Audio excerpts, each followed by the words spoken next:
नमस्कार दोस्तों, मैं हूं आपका दोस्त और सखा जुगानी। आप देखें ज्वाइंट है, तो सीधी सी बात करेंगे यार। देखो, मार्केट का जो हाल चल रहा है वो तो चल ही रहा है और इस समय बड़ी भारी उम्मीद थी कि हमारे प्रधानमंत्री महोदय गए हुए हैं अमेरिका में और ट्रम्प चाचा से मुलाकात होगी, एलन मस्क से जो मुलाकात होगी तो कुछ सोल्यूशन निकलेगा। बट एक्चुअली जो है ना, मैं आपको एक बात बताऊं कि निराशा ही हाथ लगी है।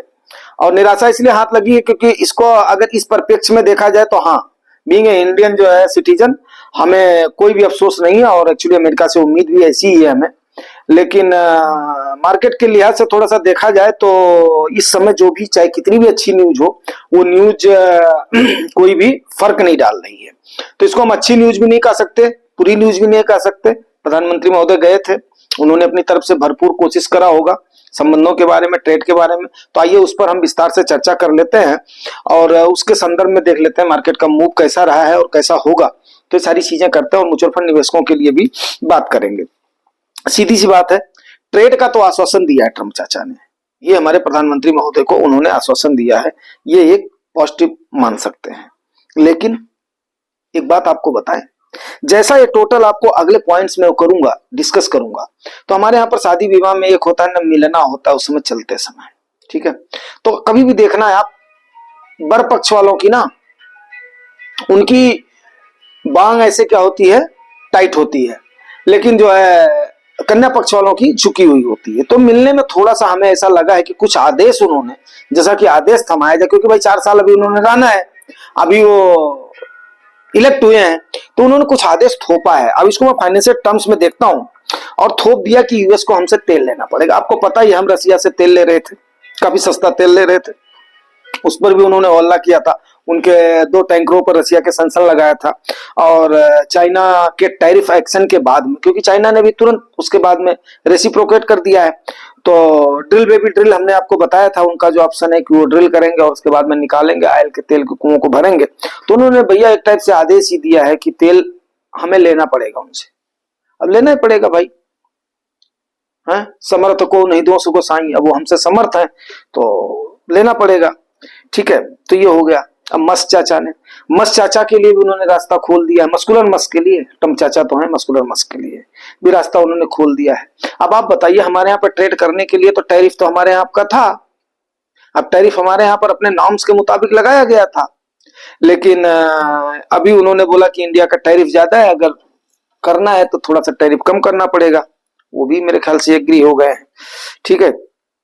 और ब्रिक्स को छोड़ने के लिए सीधी सी धमकी पहले ही हो गई थी। ब्रिक्स एक जो डेड हो चुका है, और अगर उससे डॉलर के बियॉन्ड ब्रिक्स में ट्रेड किया गया तो जो इंडिया ने तो पहले ही कंफर्म कर दिया है, सरेंडर भी कर दिया है कि भाई हम ब्रिक्स उसमें करेंगे, डॉलर में जो ट्रेड वगैरह करेंगे, लेकिन 100% जो है टैरिफ थोपने की धमकी है। अब रेसिप्रोकल टैरिफ जो है ना, ये अक्टूबर तक, अप्रैल तक जो सबमिट होगा ट्रम्प चाचा को, ठीक है, कि किसके यहाँ का कितना है, किसका मतलब जो वेरिएशन कितना है। तो अभी मैं सारी कंट्रीज की तो बात नहीं करूंगा, लेकिन अमेरिका की बात मैं करता हूं कि हमारा उनका ट्रेड का गैप कितना है। तो एक्चुअली हमारा उनका ट्रेड का गैप जो था वो था 11.9% था, ठीक है। अब ये सब बताने का आपको मतलब ये है, हालांकि ये कोई पॉलिटिकल उद्देश्य से नहीं है, लेकिन अभी इसका कुछ लोग हो सकता है कि गलत भी कयास निकालें, लेकिन ऐसा तो नहीं है कि हम उसके बाद में आप लोगों को जानकारी नहीं देंगे। तो 11.69% का हमारा गैप था, जो कि उसके बाद में हमारे यहाँ से उसको, जब इनका विरोध शुरू हुआ तो बजट में ही कुछ ना कुछ हमारे यहाँ से संशोधन कर दिया गया था ताकि आका को खुश किया जाए। तो 10.6 इस ट्रेड को करने की प्रोबेबिलिटी बनाई गई थी कि कुछ चीजें कम करी जाएंगी।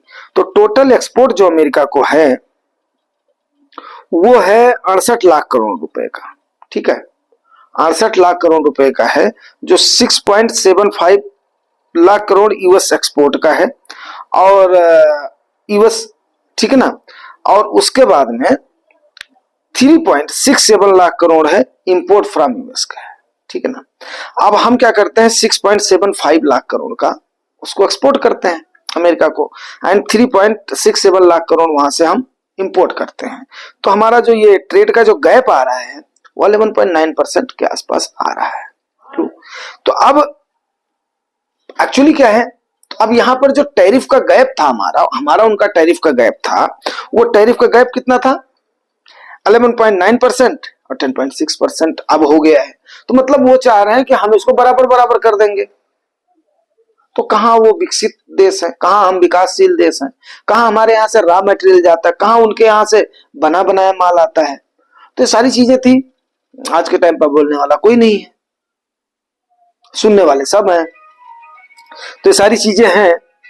और सिर्फ और सिर्फ क्या हुआ है, ये मिलना हुआ है।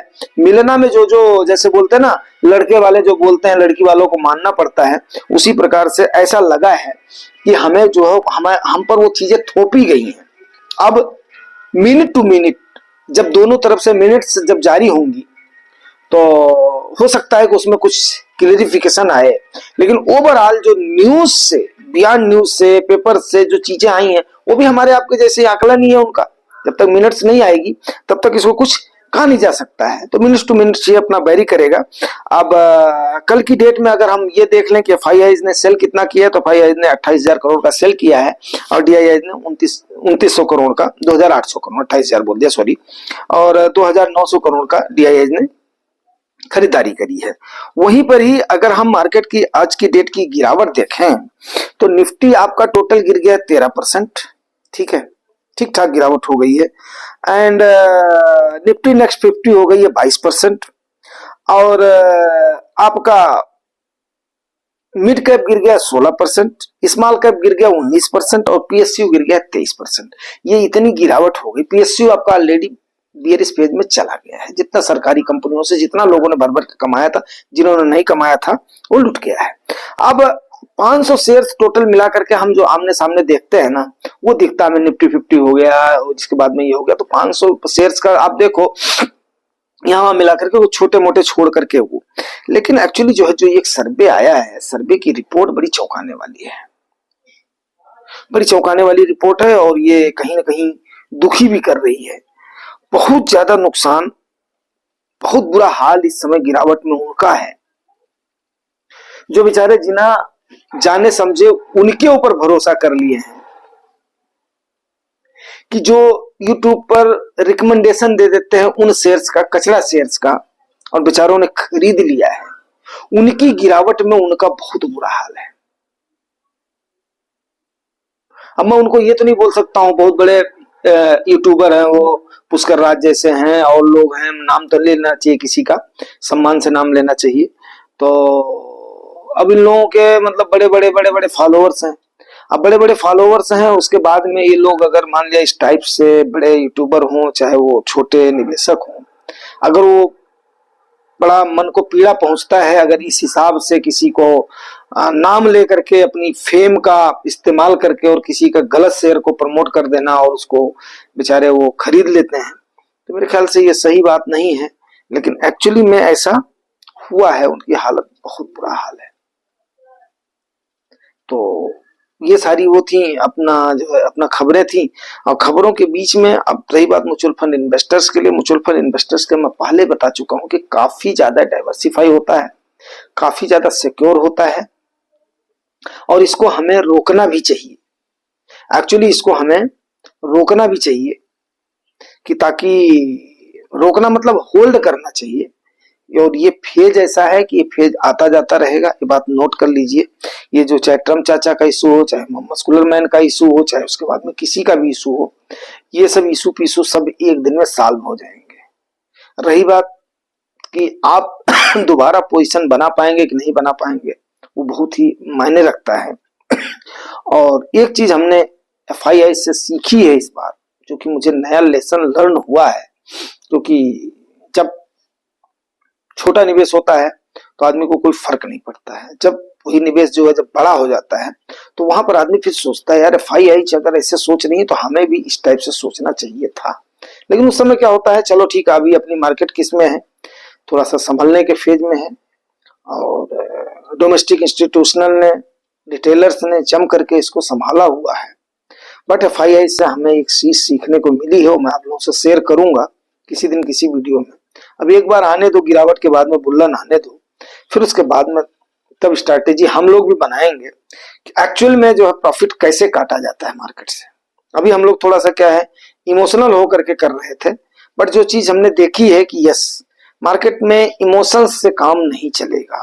लेकिन फिर भी मेरे जो एथिक्स हैं, जो वैल्यूज हैं, जो असूल्स हैं, उन पर चलेंगे। कभी किसी भी छोटे इन्वेस्टर को नहीं लगना चाहिए। एक्चुअली जो है ना, जब अगर स्वाहा हो ही रहा है तो उस समय हमने मतलब जो है जो गुजरात बंधु सर की भी स्ट्रैटेजी बहुत अच्छी है, बहुत अच्छी है। वो टाइम टू टाइम अपना प्रॉफिट बुक करते रहते हैं, टाइम टू टाइम उसके बाद में चलते रहते हैं। हम लोगों की जो होल्ड वाली रणनीति है कि होल्ड करो 10-15 साल के लिए छोड़ो। अब एक बार मन में आता है यार जब फिर लेना ही है तो छोड़ो, सस्ता महंगा कौन करे, कौन सर दर्द पाले, जो चल रहा है उसे चलने दो, जाने दो। तो एक बार तो मन में ऐसे आता है, लेकिन एक बार मन में आता है क्यों ऐसा हम क्यों करें। तो चलिए देखते हैं अभी आगे होता क्या, जैसा होगा आपको अपडेट करता रहूंगा। आज की मार्केट कैसा करती है, अपना बिहेव करती है। वैसे मेरे ख्याल से ब्लैक फ्राइडे तो नहीं होगा ये, क्योंकि मार्केट को ऑलरेडी पता था कि यस टम चाचा के साथ में ऐसा ही बिहेव होगा और वो इस टाइप की उनकी प्रवृत्ति है, वो ऐसे ऐसे एक्शन लेंगे, तो मार्केट ने उनको ज्यादा तवज्जो नहीं दिया है। बेशक तो बस यही है आज की मतलब जो है पूरी खबरें, और उसके बाद में विस्तार से बात है। Thank you.